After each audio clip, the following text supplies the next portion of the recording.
Bueno, nuestra siguiente presentación va a ser de WIMAX, transición de WIMAX a LTE. Steve.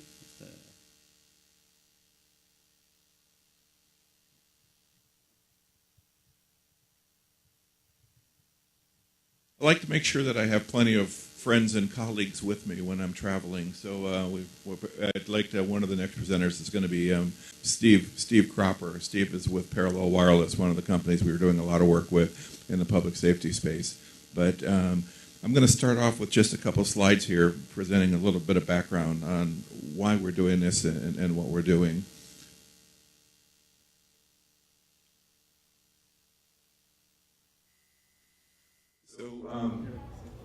Not much unlike in Mexico, the FCC gave a bunch of frequencies to education in the U.S. The idea, and this was actually done back in the 60s, so the idea at the time was we're going to give them to universities and schools, and they can take televisions in the classroom and share the television in the community. Nobody did it. So those frequencies were underutilized for a number of years. Around 2004, 2005, the FCC looked at it and said, if nobody's going to use those frequencies for television channels, then we need to really make it broadband data. Because we have the same issues in the US that you do in Mexico, and that's it. Some areas are very rich in fiber, some areas have got good wireless services, some areas even have good copper services, and a lot of areas the last mile doesn't exist. So we need wireless capabilities to get there. So the FCC opened up some frequencies for us. And about 8 years ago, we started utilizing those frequencies. The bands that they gave us were in what we call the EBS, or the Educational Broadband Spectrum. So they're in the 2.5 gig area, carries pretty well, not perfect frequencies, but they're pretty good. So we started looking at it, and at the time, we decided we had to use WIMAX. The reason is you had three wireless technologies you had were Wi-Fi. Everybody does Wi-Fi in the unlicensed band, so you can't do Wi-Fi. Nobody builds Wi-Fi in licensed frequencies. On the licensed frequencies, you really had WIMAX and LTE. So we looked at the differences at the time, and we chose WIMAX at the time. Again, this is 7 years ago. The reason we selected WIMAX at the time is because of the fact that LTE was being used by all the big telephone companies, but it cost you $2.5 million to buy a controller, and it cost you $150,000 to $200,000 at the time to buy a set of base stations. Now, how many of you out there can afford $2.5 million for a controller? Not going to happen. So the WIMAX equipment was what we chose at the time. It's supported by IEEE, so it's an 802.16 specification, C for non-mobile and D for mobile. And the main components, again, are the core and WIMAX. It's the ASNGW, the gateways and the AAA, the authentication controllers, and then the base stations. Pretty straightforward architecture. It looks a lot like Wi-Fi, except for it's WIMAX. Problem we started running into with WIMAX is IEEE quit developing on it. There's no more improvements, there's no more development, there's no more nothing. About the same time then, the 3GPP organization, which is the association of all of the wireless telephone companies. It's AT&T, it's Verizon, it's Sprint, it's T-Mobile, it's Movistar, it's Telcel, it's all of the telephone companies in the world are part of this 3GPP organization. They started developing LTE, stands for long-term evolution. Major difference is it was the end of circuit switch. So circuit switch is the same stuff we use in telephone network for years, where we built a circuit for every communication path. LTE took us over to IP packet-based services. So it's the first time we started doing really IP-based packet wireless. The good thing about the great thing about LTE are it's got a future path. So right now we're running on Rev 10. Rev 11, Rev 12 are currently, Rev 11 is already defined. Rev 12 is currently in final stages of definition. They've got the specifications are all the way up to Rev 15. Each Rev level takes about 18 months. So there's development, there's progress, there's new technologies coming out on it all the time. And it's designed to ultimately transition into 5G. And the 5G technology is in essence what will ultimately get us full gigabit down to the handheld device. So that is probably, my guess is 8-10 years out. But it's on the way. So 5G is coming. It's just early beginning. There's two parts to an LTE network. You have the core just like on Wi-Fi. You have a controller that has all the brains. It manages what calls are connected, it manages what services are connected, it does the authentication, it does the prioritization, and then you have the base stations. You have what they call the radio access network. The RAN basically is what's distributed. The beautiful thing about LTE is cores are pretty expensive still, but they can be distributed, they can be shared. AT&T, for example, is really only planning on doing about 6 cores in America, and that's for 300 million subscribers. So they really scale to be very, very large. The best thing about basically LTE is that price has come way, way, way down. We're no longer spending $2.5 million on a core, several $100,000 on a base station. In fact, LTE now is priced almost exactly the same as WIMAX. So what does that mean for WIMAX? It's dead. Those of you who are as old as me, basically, that were around when Ethernet and Token Ring were being battled 25 years ago, we eventually saw the death of the Token Ring, right? Because it didn't have the industry support, it didn't have the volume, it didn't have the users, it died. WIMAX is going to end up going the same way. So I talked earlier about a project that involved working here with the Yucatan, and one of the things that we want to do with the Yucatan is to use the core that's at A&M, and currently in the Yucatan there's a fiber ring that goes around Merida, and that fiber ring that goes around Merida has a series of WIMAX base stations. We'd like to work with them in terms of turning up 1, maybe 2 LTE base stations and start looking at the conversion over to LTE from WIMAX. It's not a replacement for Wi-Fi in the buildings. You're still going to be doing Wi-Fi in the building, but where you have remote buildings and you have remote services, LTE is a fantastic application. It's a fantastic service. It's also being utilized now in the US and in Canada by public safety. So they're building a separate LTE network just for police, fire, and ambulance, because of the reason that the service providers, AT&T and Verizon's networks, get saturated whenever a disaster happens. So they're building a completely separate network that'll be just for public safety, and that's the area that we're working in as well. We have the LTE network, core, and the base stations in the lab. So again, hopefully, one of the things that will come out of this project then is a trial here in Merida that will then go ahead and deploy those services in Merida, make it available to look at the possible transition over to LTE. You know, their complaints, the comments here when we met in Merida about a year ago are that the WIMAX equipment is, you know, it's unreliable, it's no longer supported. We worked with 3 companies that went out of business in the WIMAX space during the WIMAX days. So it's no longer supported, and it's time to really make a change. So with that in mind, let me hand it over to Steve. Okay. Thank you. I speak French and English and telecommunications. The good news is I'm from Boston, but I don't have a Boston accent. I hope that'll help. And when I was at the airport 2 days ago, there was a new procedure. I came up to Customs and Immigration in Mexico City, and they wanted to ask what party I belonged to. Was I a Democrat or a Republican? And I said I was a Democrat, that my mother was a Democrat, my grandparents were Democrats, and so they said I could come into the country. So I apologize for my country's politics right now. So I've tried to translate the presentation. I hope that'll help here. Wi-Fi is simple.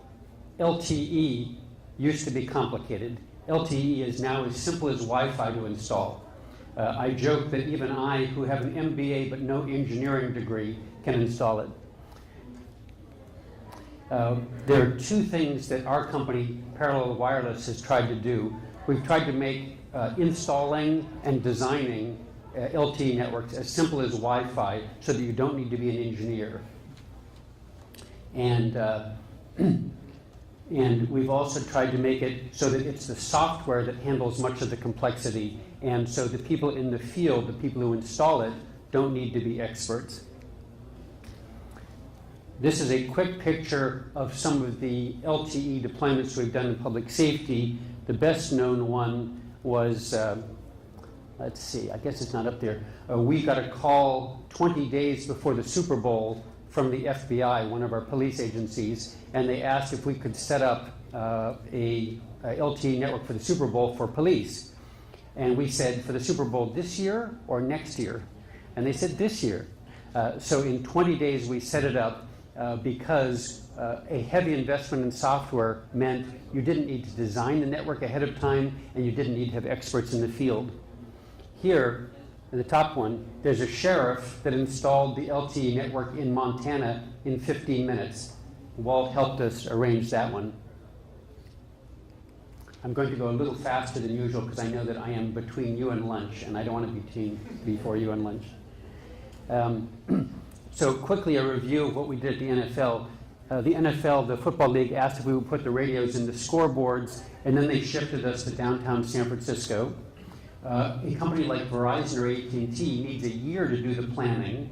Now, they had many more users. We were only serving police. Nevertheless, a year of planning is no longer acceptable. We took advantage of the EPC, which is sort of the brains of the LTE system, back in Houston, Texas, at the EPC there. So in San Francisco, we just had the radios, but the brains were in Houston. Since Walt is from Texas, he'll appreciate the comment that the brains are in Texas, right? We made it so that now this public safety network will allow all different police departments, for example, to talk, whereas now most public safety have their own separate radios and they can't talk to anybody else. We have tried to integrate all the different parts of the radio into one device. Before, you would need a large trailer, you would need air conditioning, you would need a lot of power for LTE. And what we've done is we've taken the different components of an LTE radio and put them into one box. And you can put them at the top of the tower, so all you need is an Ethernet connection and power. It's much, much simpler. Less air conditioning, less power, less cost.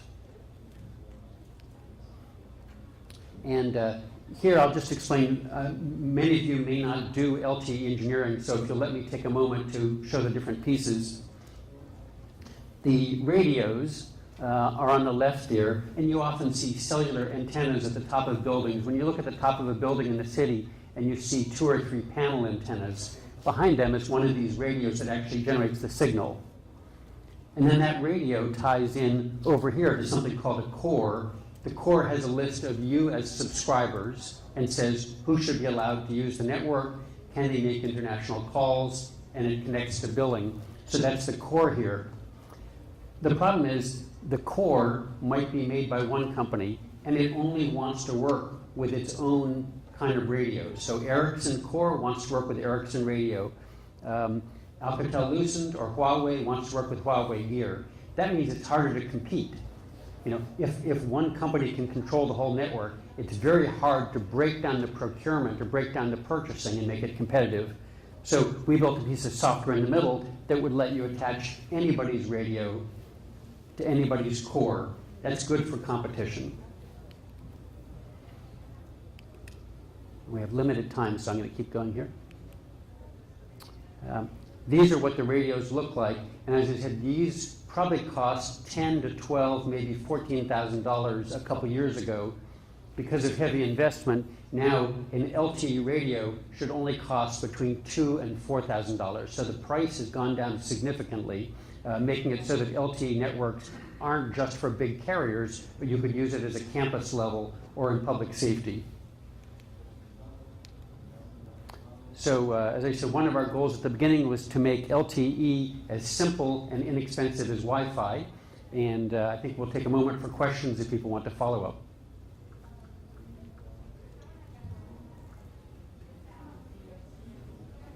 Yeah.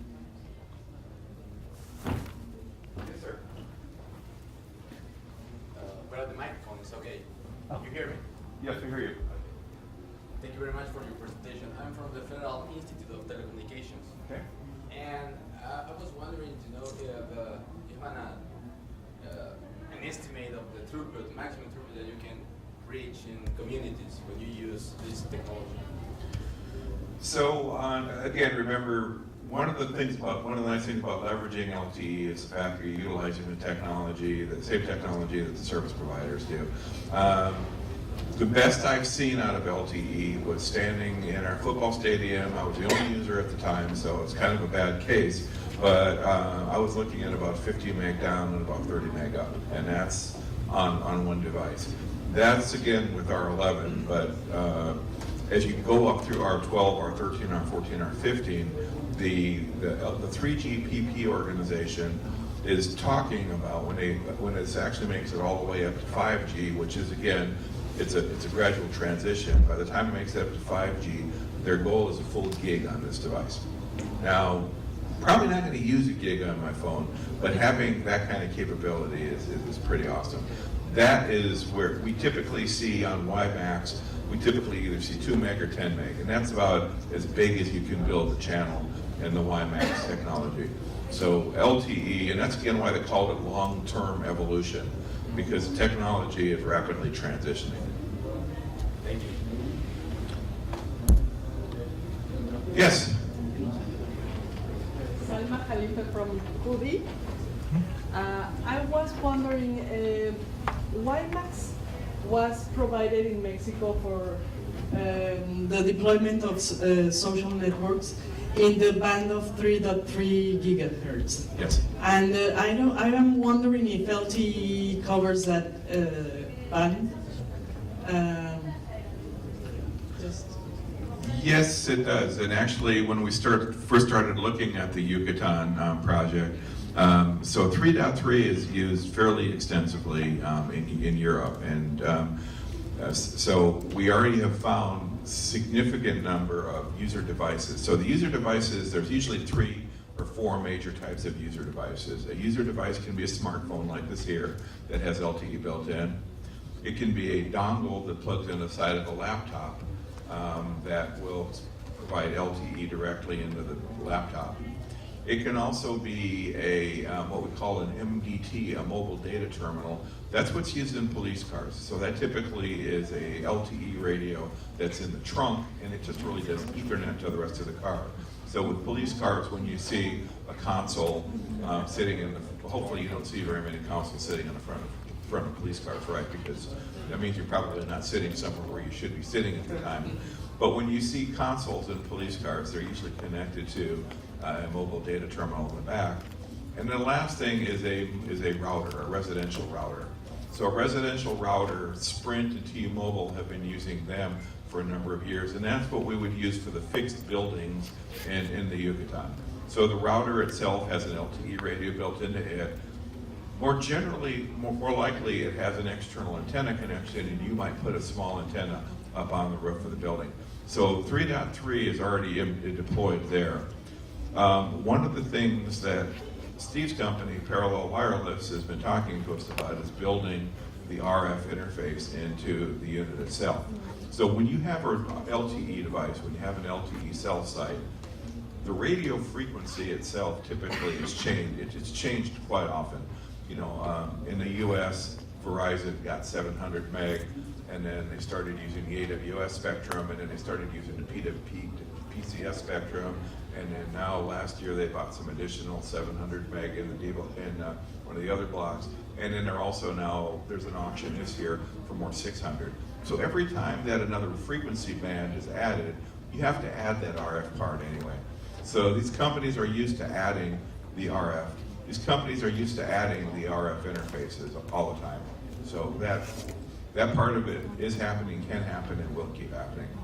The nice thing about LTE too is it uses MIMO, so as I take, you know, just like in Wi-Fi, you have the A band, the B band, the G band, the N band, you have all of these different bands, and when you MIMO them, your aggregate throughput is significantly higher than your individual throughputs. So by using more frequencies, you can keep building it up. LTE takes advantage of that same capability. Hopefully I'll be invited back next year to talk a little bit about where we've kind of gone with this. We do have one other project that we will be working on. We just got funding to work on this year. It's called IMS, It's the IP multimedia subsystem. Just starting the work now, but that's what the service providers use to talk to each other and integrate with each other. So what we're ultimately wanting to do is to take the service provider's LTE network, the university's LTE network, the university's Wi-Fi network, the landline, the terrestrial, SIP and VoIP networks on campus, and make that one ubiquitous network. So the end user doesn't even know or care what network they're on. To them, it appears as one service. That's what currently AT&T and Verizon and Movistar and all the other companies are using to start to do that with their networks. We want to add higher ed to that ability. So hopefully next year we'll have that. We'll have a year on that project behind us. And again, everything that we do at the ITech, we want to make available to CUDI and all of the universities that are in Mexico. Okay, thank you, Walt, Steve. Bueno, si no hay más preguntas, continuamos con la siguiente presentación.